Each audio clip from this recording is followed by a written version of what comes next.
ഈ ഒരു വീഡിയോയില് കീമിന്റെ പുതിയ പാറ്റേണിനെ പറ്റി വീഡിയോ ഇടാമെന്ന് ചോദിച്ചു. അപ്പൊ പുതിയ പാറ്റേൺ നമുക്കത് എത്രത്തോളം വിശ്വസിക്കാൻ പറ്റത്തില്ല.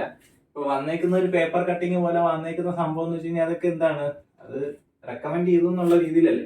ഈ ഒരു വീഡിയോ നമുക്ക് എന്താണ് ഒരു 80% അല്ലെങ്കിൽ ഒരു 70% നമുക്ക് വിശ്വസിക്കാം എന്നുള്ള രീതിയിലാണ്. പക്ഷേ നമ്മൾ കഴിഞ്ഞ കൊല്ലത്തെ കാര്യങ്ങൾ വെച്ച് നോക്കുമ്പോൾ നമ്മളത് വിശ്വസിച്ചേ പറ്റത്തുള്ളൂ.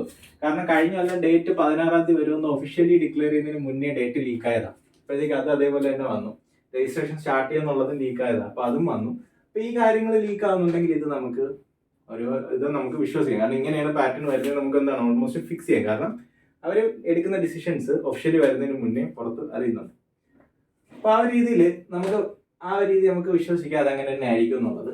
ഇപ്പൊ നമുക്ക് പറയാം 150 ക്വസ്റ്റ്യൻ, മാത്സ് 90, ഫിസിക്സ് 45, കെമിസ്ട്രി 30, ഇങ്ങനെയല്ലേ വന്നത്. ഇതിനൊരു 3 മണിക്കൂർ വെച്ച് കിട്ടുമെന്നുള്ളത്. ഓക്കെ, ഇതെങ്കിൽ കമ്പ്യൂട്ടർ ബേസ്ഡ് എക്സാം ആയിരിക്കും. അപ്പൊ പല എക്സാം എന്താണ് പല ഷിഫ്റ്റ് ആയിട്ടുണ്ട്. ഇപ്പം 5 ഷിഫ്റ്റ് ആയിരിക്കും വരുന്നത്. 1, 2, 3, 4, 5 ഷിഫ്റ്റ് ആയിരിക്കും. ഈ ഷിഫ്റ്റ് ഫസ്റ്റ് ഷിഫ്റ്റിന് ചിലപ്പോൾ 350 മേടിക്കുന്നതിനാക്കും, സെക്കൻഡ് ഷിഫ്റ്റിൽ ഒരു 200 മേടിക്കുന്നതാക്കും ചിലപ്പോൾ എന്താണ് ഒരേ റാങ്ക് വരാനുള്ള പോസിബിലിറ്റി വളരെ കൂടുതലാണ്. കാരണം എന്താണ് ക്വസ്റ്റ്യൻ പേപ്പറിന് ഡിഫിക്കൽറ്റി, ടൈം എത്ര എടുക്കുന്നു, അതെല്ലാം ഡിപ്പെൻഡ് ചെയ്തിരിക്കും നമ്മുടെ റാങ്ക് വരുന്നത്. അപ്പോൾ ആ ഒരു രീതിയിൽ നമുക്ക് എന്താണ് ഈ ഒരു മാർക്കിന്റെ ബേസിൽ എത്ര മാർക്ക് മേടിച്ച് എത്ര കിട്ടും എന്നുള്ളൊരു പ്രഡിക്ഷൻ ഇനി എന്താണ് ഒരു അപ്രോക്സിമേഷൻ ആണ്. അത് ക്വസ്റ്റ്യൻ അനുസരിച്ചിരിക്കും. പക്ഷെ എന്നിരുന്നാലും അത് ഏകദേശം എന്താണ് ഒരുവിധം നമുക്കൊരു ഊഹം കിട്ടും. പക്ഷെ അതൊട്ടും ജെന്യൂൻ ആയിരിക്കത്തില്ല.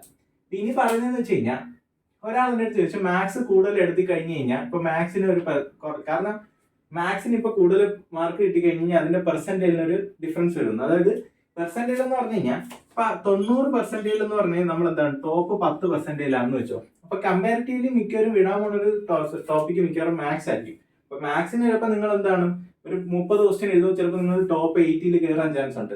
ഒരു 40 അല്ലെങ്കിൽ 50 എഴുതുമ്പോൾ നിങ്ങൾ നേരെ ടോപ്പ് 10% കയറാം. അതായത് 90% കിട്ടാനുണ്ട്. അപ്പോൾ മൊത്തത്തിൽ നോക്കുമ്പോഴായിരിക്കും ചിലപ്പോൾ എന്താണ് നമുക്ക് കിട്ടുന്നത്. അതായത് മാത്സിന് കൂടുതൽ മാർക്ക് മേടിച്ച് ചിലപ്പോൾ പെർസെന്റേജിൽ കിട്ടാൻ ചാൻസ് ഉണ്ട് എന്നാണ് എനിക്ക് തോന്നുന്നത്. കാരണം കമ്പാരിസൺ അല്ലേ നടക്കുന്നത്. അപ്പൊ ഇതൊരു ഗസ്സാണ്. അപ്പൊ മാത്സിന് കിട്ടുമെന്ന് ഒരാൾ കമന്റ് ചെയ്തുകൊണ്ടാണ് ഞാനത് ഇതിനകത്ത് ആഡ് ചെയ്തു. ഇനി എക്സാമിന്റെ ടഫ്നെസ് ഒരു ഫാക്ടറാണ്. എക്സാം കയറി ടഫ് ആവുമോ? ഈ ഒരു കാര്യം ഞാനും ചിന്തിക്കുന്ന ഒരു കാര്യമാണ്, എക്സാം കയറി ടഫ് ആവുന്നത്. പക്ഷെ എക്സാം എന്താണ് ഞാൻ വിചാരിച്ചിരുന്ന ഒരു ജെഇ പോലെ ആവുകയാണെങ്കിൽ എക്സാം ടഫ് ആവും. പക്ഷെ ഈ ഒരു പാറ്റേണിൽ എക്സാം ടഫ് ആവാനുള്ള ഒരു ചാൻസ് വളരെ കുറവാണ്.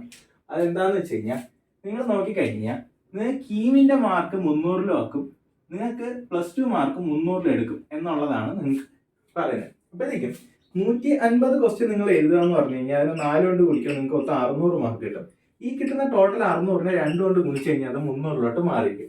അതായത് നിങ്ങൾക്കിപ്പം ഒരു എൻട്രൻസ് എഴുതി 400 മാർക്കാണ് കിട്ടുന്നതെങ്കിൽ അതിന്റെ ഹാഫ് എടുക്കുമ്പോൾ അതെന്താണ് 300, അതായത് 400 600 200 എന്തായിരിക്കും 300 അതായത് 400 600 എന്ന് പറഞ്ഞു കഴിഞ്ഞാൽ 300 200 എന്ന് പറഞ്ഞോ.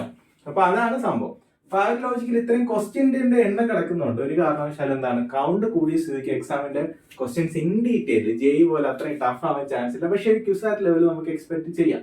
അത് പക്ഷേ ഇടുന്ന കണക്കിരിക്കും, നമുക്കത് പാറ്റേൺ വന്നാലേ അറിയാൻ പറ്റുള്ളൂ. ഇനി രണ്ടാമത് ഇതിനകത്ത് മോസ്റ്റ് ഇമ്പോർട്ടൻ്റ് ആയിട്ടുള്ള കാര്യം എന്ന് വെച്ച് കഴിഞ്ഞാൽ +2 മാർക്ക്. ഇതൊരു ഭയങ്കര പ്രശ്നമാണ്. ഇതൊരു പ്രശ്നമെന്ന് വെച്ച് കഴിഞ്ഞാൽ +2 മാർക്ക് ഉള്ളവർക്ക് അത് ഭയങ്കര ഒരു ഗുണവും, +2 മാർക്ക് ഇല്ലാത്തവർക്ക് അതൊരു ഇതാണ്. അപ്പൊ ഏകദേശം നമുക്കൊരു ഗസ് ചെയ്യാം. നോർമലൈസേഷൻ വെച്ചിട്ട് ഒരു 10 മാർക്ക് പോയി എന്ന് വെക്കട്ടെ. അപ്പൊ 300 കിട്ടിയ ഒരാൾക്ക് അത് നേരെ 290 ആയി. ഏകദേശം ഒരു നോർമലി കിട്ടിയ ഒരാൾക്ക് ചിലപ്പോൾ 210 അല്ലെങ്കിൽ ഒരു 230 കിട്ടിയ ഒരാളുണ്ടെന്ന് വെച്ചോ. ആ 200 അല്ലെങ്കിൽ ഒരു 240 കിട്ടിയാൾക്ക് നോർമലൈസേഷൻ കഴിയുമ്പോൾ അതൊരു 230 എന്ന് വെച്ചോ. അപ്പൊ ഇവിടെ ഉള്ളതെന്ന് വെച്ച് കഴിഞ്ഞാൽ നിങ്ങളുടെ +2 മാർക്കിൽ നിങ്ങൾക്ക് വന്നൊരു വേരിയേഷൻ എത്രയാ? +2 മാർക്കിൽ വന്നൊരു വേരിയേഷൻ എത്രയാ? +2 വന്ന മാർക്കിന്റെ വേരിയേഷൻ 60 മാർക്കാണ്. പക്ഷെ ഈ 60 മാർക്ക് നിങ്ങൾക്ക് എൻട്രൻസ് കൊണ്ട് കോമ്പൻസേറ്റ് ചെയ്യണം. നിങ്ങൾ എത്ര മാർക്ക് മേടിക്കണം? ഇതിന്റെ ഡബിൾ ആയി 120 മേടിക്കണം. കാരണം എൻട്രൻസ് മാർക്കിന്റെ ഹാഫ് എടുത്താണ് ആഡ് ചെയ്യുന്നത്. അപ്പൊ ആ ഒരു കൺക്ലൂഷൻ നമുക്ക് പറയാം 120 മാർക്ക് മേടിക്കണം. അപ്പൊ ഈ 120 മാർക്ക് മേടിക്കുക എന്ന് പറഞ്ഞാൽ എത്ര ക്വസ്റ്റ്യൻ എഴുതണം? 120/4, അതായത് 30 ക്വസ്റ്റ്യൻ എഴുതണം. അല്ലെങ്കിൽ നമുക്ക് പറയാം ഈ കിട്ടേണ്ട മാർക്കിന്റെ ഹാഫ് നമ്പർ ഓഫ് ക്വസ്റ്റ്യൻ എഴുതണം, 30 ക്വസ്റ്റ്യൻ എക്സ്ട്രാ എഴുതണം. ഇവിടെ ഉള്ളൊരു പ്രശ്നം എന്ന് വെച്ച് കഴിഞ്ഞാൽ നമുക്ക് ടൈം ഒരു ഭയങ്കര പ്രശ്നമാണ്. ടൈം എന്ന് പറഞ്ഞു കഴിഞ്ഞാൽ നമ്മൾ ഈ 30 ക്വസ്റ്റ്യൻ എഴുതാൻ നമ്മൾ ഒരു ക്വസ്റ്റ്യൻ ഒരു 1.5 മിനിറ്റ് വെച്ച് എഴുതുമെന്ന് വെച്ചോ. ഈ 1.5 മിനിറ്റ് വെച്ച് നമ്മൾ എഴുതുമെന്ന് വെച്ച് കഴിഞ്ഞാൽ 1 മിനിറ്റ് വെച്ച് കൂട്ടിക്കഴിഞ്ഞാൽ 30 മിനിറ്റും 1/2 മിനിറ്റ് വെച്ച് കൂട്ടിക്കഴിഞ്ഞാൽ 15 മിനിറ്റ്. അതായത് ഒരു 45 മിനിറ്റ് എക്സ്ട്രാ ഒരാൾക്ക് സമയം വേണം. അതായത് എല്ലാവർക്കും കിട്ടുമ്പോൾ 3 മണിക്കൂറേ കിട്ടത്തുള്ളൂ. പക്ഷെ +2 കുറഞ്ഞ ഒരാൾക്ക് എക്സ്ട്രാ ഒരു 45 മിനിറ്റിന്റെ കാര്യങ്ങൾ മാനേജ് ചെയ്യണമെങ്കിൽ നിങ്ങൾ എന്തുമാത്രം ആ എക്സാമിനർ ചെയ്യണം. അപ്പൊ ഈ ഒരു പോയിന്റിലാണ് ഞാൻ പറയുന്നത്, കീം എന്താണ്, നിങ്ങൾക്ക് +2 മാർക്ക് കുറവാണെങ്കിൽ നിങ്ങൾ കീമിനെക്കാളും ക്വിസായിട്ട് നോക്കാൻ ഞാൻ പറയുന്ന ഒരു പ്രിഫറൻസ് ഇതാണ്. നിങ്ങൾക്ക് ഒരു കാരണം വെച്ചാലും ഈ 45 മിനിറ്റ് അല്ലെങ്കിൽ ഈ അരമണിക്കൂർ എക്സ്ട്രാ കിട്ടത്തില്ല. ഈ എക്സ്ട്രാ നിങ്ങൾക്ക് ആ ഒരു മാനേജ് ചെയ്യാൻ പറ്റുമെങ്കിൽ ഈ 300 മേടിച്ച ആൾക്ക് എന്താണ് കൂടുതൽ എഴുതാൻ പറ്റത്തില്ലേ. അപ്പൊ നിങ്ങളുടെ ഒരു വർക്ക് എന്താണ്, +2 മാർക്ക് പകുതി വെയിറ്റേജ് ഉള്ളത് നമുക്ക് ഇതിന് ഒരിക്കലും ഒരു പ്രോപ്പർ എൻട്രൻസ് ആയിട്ട് കൺസിഡർ ചെയ്യാൻ പറ്റില്ല. അതിനർത്ഥം എൻട്രൻസിന്റെ വെയിറ്റേജ് ലോ ആയതുകൊണ്ട് ഒരു കാരണം വെച്ചാൽ എക്സാം ടഫ് ആവത്തില്ല. കാരണം എൻട്രൻസ് അല്ലല്ലോ അവിടെ നോക്കുന്ന ഫാക്ടർ. പകുതി മാർക്ക് +2 ഉണ്ടെങ്കിൽ നിങ്ങൾ സേഫ് ആണ്.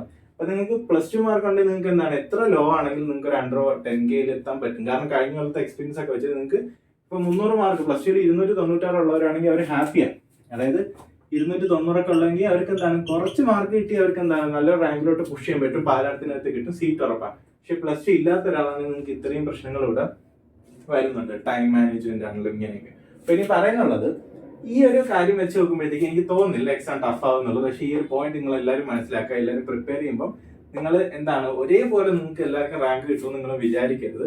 നിങ്ങൾ എല്ലാവരും ഒരേപോലെ ക്രാഷിന് കയറി കഴിഞ്ഞാൽ അല്ലെങ്കിൽ ഒരേപോലെ പ്രിപ്പയർ ചെയ്താൽ കിട്ടുമെന്ന് വിചാരിക്കരുത്. നിങ്ങളെ +2 മാർക്കായിരിക്കും നിങ്ങൾക്ക് ഒരു അഡ്മിഷൻ നേടിത്തരുന്നത്. അപ്പൊ അതാണ് എനിക്ക് ഇതിനകത്ത് ഏറ്റവും മെയിൻ ആയിട്ട് പറയാനുള്ളത്. നിങ്ങൾ +2 മാർക്ക് ഒത്തിരി ഇമ്പോർട്ടൻ്റ് ആണ്. പിന്നെ ഇതിനകത്തുള്ളതെന്ന് വെച്ച് കഴിഞ്ഞാൽ ഈ ഒരു പെർസെൻറ്റേജിന്റെ കാര്യം ഇത് എൻ്റെ അടുത്ത് ഒരാൾ ചോദിച്ചു. അപ്പൊ ഞാൻ ആലോചിച്ചപ്പോഴും കറക്റ്റ് ആണ്. കാരണം ചിലപ്പോൾ എന്താണ്, മാത്സ് ഒരു 80 ക്വസ്റ്റ്യൻ എഴുതുന്ന ഒരു കുറച്ച് ആളുകളെ കാണത്തുള്ളൂ. ഇപ്പൊ 80 ക്വസ്റ്റ്യൻ 90 അറ്റൻഡ് ചെയ്യുന്ന അല്ലെങ്കിൽ ഒരു 70 ക്വസ്റ്റ്യൻ അറ്റൻഡ് ചെയ്യുന്ന ഒരു ആവറേജ് ആളുകൾ എന്താണ് കുറവായിരിക്കും. ആ ഒരു ഇതിൽ മാത്സിന് ഇപ്പൊ 90% ഉണ്ട്, ഫിസിക്സിനും കെമിസ്ട്രിക്കും 90 ഉണ്ട്. പക്ഷെ ഇവിടെ എന്താണ്, ഇവിടെ ചിലപ്പോൾ ഒരു ചെറിയ മാർക്കിന്റെ വേരിയേഷൻ ഒരു ഹൈ പെർസെന്റേജ് തരാൻ പറ്റും, റിട്ടേൺ തരാൻ പറ്റും. അതാണ് ഞാൻ പറയുന്നത്. കാരണം എന്താണ്, ഇവിടെ നീറ്റുകാരുടെ ഒരു കോമ്പറ്റീഷൻ കൂടുതലാണ്. ഇവിടെ പക്ഷെ എന്താണ്, ആ ഒരു കോമ്പറ്റീഷൻ കമ്പാരിറ്റീവ്ലി കുറഞ്ഞിരിക്കുക. അതാ പറയുന്നത് എനിക്ക് എന്താണ് ഇതിനൊരു ചെറിയ അഡ്വാൻറ്റേജ് ആണെന്ന് ഞാൻ പറയുന്നത്. ഇനി പറയാനുള്ളത്, ഇങ്ങനെ ഒരു പാറ്റേൺ ആണെങ്കിൽ നമുക്ക് എന്താണ് +2 മാർക്കിലായിരിക്കുന്നത്. നിങ്ങൾക്ക് +2 മാർക്ക് ഉണ്ട്, നിങ്ങൾ അതനുസരിച്ച് പ്ലാൻ ചെയ്യുക. അപ്പോഴത്തേക്ക് എൻട്രൻസ് ടഫോ ഡിഫിക്കൽറ്റി ആണെന്ന് വെച്ചാൽ നിങ്ങൾക്ക് ഈ മാർക്ക് എത്രയുണ്ടോ, +2 എത്രയുണ്ടോ അതിനനുസരിച്ച് നിങ്ങൾ എൻട്രൻസ് ടഫ് ആയിക്കൊണ്ടിരിക്കും. അതായത് 230 ഒക്കെ വന്ന ഒരാളാണെങ്കിൽ അല്ലെങ്കിൽ ഒരു 210 ഒക്കെ വന്ന ആളാണെങ്കിൽ നിങ്ങൾക്ക് ഒരു 290 ഒക്കെ ഉള്ള ഒരാളുള്ള ഒരു ആവറേജ്, അത് ഈ കൊല്ലം ഇറങ്ങി വരുന്ന എത്രത്തോളം +2കാർക്ക് ഫുൾ ഉണ്ടെന്നുള്ളതിന് ഡിപ്പെൻഡ് ചെയ്തിരിക്കും. അല്ലെങ്കിൽ എത്ര പേർക്ക് 290 റേഞ്ചിലുണ്ടെന്ന് ഡിപ്പെൻഡ് ചെയ്തിരിക്കും. പക്ഷെ എന്താണ്, നിങ്ങൾക്ക് ഇവിടെ ഇത്രയൊരു വേരിയേഷൻ ഉണ്ടെങ്കിൽ, ഒരു 70-80 മാർക്കിന്റെ ക്വസ്റ്റ്യൻ വേരിയേഷൻ ഉണ്ടെങ്കിൽ, ഇപ്പൊ 80 മാർക്കിന്റെ വേരിയേഷൻ ഉണ്ടെങ്കിൽ നിങ്ങൾ 40 ക്വസ്റ്റ്യൻ കീമിനകത്ത് എടുത്ത് എഴുതാം. ഈ 40 ക്വസ്റ്റ്യൻ നിങ്ങൾ എഴുതാം. അതായത് 80ന്റെ പകുതി 40. ഈ 40 നിങ്ങൾ എഴുതാന്ന് വെച്ചാൽ നിങ്ങൾക്ക് എല്ലാവർക്കും കിട്ടുന്ന സമയം 40 ആയിരിക്കും. പിന്നെ ഒരു പ്രശ്നം എന്ന് വെച്ച് കഴിഞ്ഞാൽ, ഒരു 150 ക്വസ്റ്റ്യനകത്ത് ഒരു ഫുള്ളുള്ള ഒരാള് ഒരു 100 അല്ലെങ്കിൽ ഒരു 90 ക്വസ്റ്റ്യൻ എഴുതിയെന്ന് വെച്ചാൽ, ഒരു ആവറേജ് ഒരു 90 ഒക്കെ എഴുതുന്നവർ കാണും. നമ്മൾ എന്താണ്, നമുക്ക് ആ +2ന്റെ മാർക്കില്ല, നമുക്ക് എഴുതേണ്ടത് 40 ക്വസ്റ്റ്യൻ അല്ലെങ്കിൽ 30 ക്വസ്റ്റ്യൻ എഴുതി നമ്മൾ 120 ക്വസ്റ്റ്യൻ എഴുതണമെന്ന് വെച്ചോ. അപ്പൊ നമുക്ക് ഏകദേശം 30 ക്വസ്റ്റ്യൻ ആകുമ്പോൾ ഒരു പരിധി കൂടുതൽ ക്വസ്റ്റ്യന്റെ എണ്ണം നമുക്ക് പുഷ് ചെയ്യാൻ പറ്റില്ല. കാരണം എന്താണ്, ചിലപ്പോൾ ഒരു 150 ഒരു 80 ക്വസ്റ്റ്യൻ ഈസി ആയിരിക്കും, ബാക്കി ആ 10 ഡിഫിക്കൽറ്റി ആയിരിക്കും. അവിടെ ആയിരിക്കും റാങ്ക് ഡിറ്റർമിൻ ചെയ്യുന്നത്. അപ്പൊ 90 എടുത്തു, പിന്നെ നമുക്ക് വേണ്ട ടാർഗറ്റ് എന്താണ് 120 ആണെങ്കിൽ പിന്നെ ചിലപ്പോൾ നമുക്ക് അതിനകത്ത് 90 കഴിഞ്ഞിട്ട് ചിലപ്പോൾ ഒരു 10-15 എഴുതാൻ പറ്റത്തുള്ളൂ. അപ്പൊ നമ്മൾ ടാർഗറ്റും ചിലപ്പോൾ അച്ചീവ് ചെയ്യത്തില്ല. അതായത് നിങ്ങൾ എടുക്കുന്ന മാർക്ക് ആദ്യം ഉള്ള ഒരു സെറ്റ് മാർക്ക് എന്തായിരിക്കും, അതായത് നിങ്ങളിപ്പം ഈ ഒരു കാര്യം നോക്കുക, ഒരു 290 ഉള്ള ഒരാളുണ്ടെന്ന് വെച്ചോ, അത് കഴിഞ്ഞിട്ട് ഒരു 230 ഉള്ള ഒരാളെന്ന് വെച്ചോ. ഇവിടെ ഈ ഒരാള് ഒരു എത്രയാ, ഒരു 20 ക്വസ്റ്റ്യൻ എഴുതിയെന്ന് വെച്ചോ, ജസ്റ്റ് ഒരു 20 ക്വസ്റ്റ്യൻ എഴുതിയെന്ന് വെച്ചോ. ഇവിടെ ഉണ്ടായിരുന്ന +2 മാർക്കിന്റെ ഡിഫറൻസ് എന്ന് വെച്ചാൽ 60 മാർക്ക്. അതിനർത്ഥം 30 ക്വസ്റ്റ്യൻ എഴുതാം.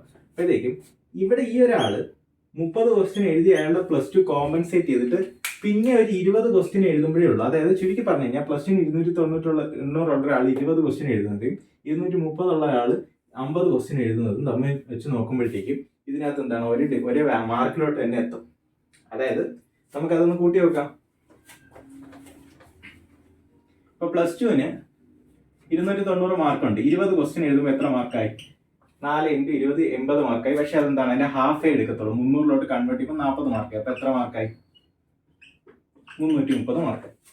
ഇനി ഇവിടെ 230 ഉള്ള ഒരാൾ വന്നു എഴുതി, അയാൾ 50 ക്വസ്റ്റ്യൻ എഴുതുമ്പോൾ 100 മാർക്കിന് എഴുതിട്ട് 200 മാർക്കിന് എഴുതിയിട്ടുണ്ട്. എങ്ങനെയാണ്, 50 × 4 200 ആണ്. അതിന്റെ ഹാഫ് എടുക്കുമ്പോൾ എത്രയായി, 100 മാർക്ക് കീമിനെ മേടിക്കുമ്പോഴും 330 ആവുന്നുള്ളൂ കേട്ടോ.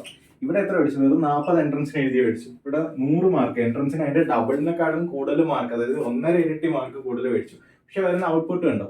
ഇവിടെ എന്ന് പറഞ്ഞാൽ പ്ലസ് ടു ഉള്ളവന് ഒരു 25 ക്വസ്റ്റ്യൻ എഴുതുന്നതും പ്ലസ് ടുവിന് മാർക്ക് ഇല്ലാത്തവന് ഒരു 50 ക്വസ്റ്റ്യൻ എഴുതുന്നതും ഇവൻ കൂടുതൽ കയറി പോകും. അതിൽ ഇവനൊരു 30 എഴുതുമ്പോഴും ഇവരെ 50 എഴുതിയിട്ടും കാര്യമില്ല. അപ്പൊ അതാണ് ഈ പറയാനുള്ളത്. നിങ്ങൾ ഈ ഒരു എൻട്രൻസ് എന്താണ്, എനിക്കൊരു പ്രോപ്പർ എൻട്രൻസ് എന്ന് പറയാൻ പറ്റത്തില്ല. ഈ പാറ്റേൺ ആണെങ്കിൽ ഇങ്ങനെ ഒരു പ്രശ്നം ഇവിടെ ഉണ്ട്. നിങ്ങളതൊന്ന് ആലോചിക്കുക. നിങ്ങളുടെ പ്ലസ് ടു മാർക്കിലായിരിക്കും നിങ്ങളുടെ അഡ്മിഷൻ ഇരിക്കുന്നത് മൊത്തം.